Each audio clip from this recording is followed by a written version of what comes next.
with the report wizard in Studio interface, you can create a template, and then the report can be automatically generated.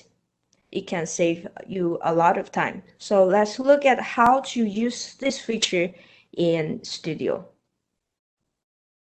So today we'll first look at how Report Wizard works in Studio first, and then we will look at two different formats of report template, which is in PowerPoint format and Excel format.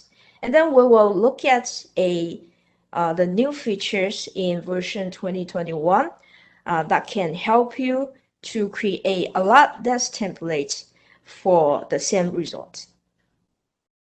First, the report wizard in Studio. It is under Home tab. When you click on Report button, a setting page will pop up, like on the right. So on the top, you can specify the format of your template. There are two options, in PowerPoint format or in Excel format, and the location of your template. And then in the button is the image and video setting. You can set up the resolution and the duration, frame rate of your video. And the final part is to specify where you want to save the report. Click on Start, and the report will be automatically generated according to your template. So where is the template? And under installation path in the templates folder, you can find a couple of templates documents.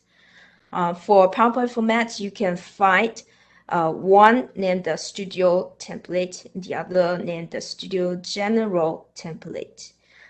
For the first one, this is like one page for one result kind of template, and the other one is like one template for the same type of result. For example, the 3D results or the XY plot can use the same template, so it can save you time to create so many templates for each result.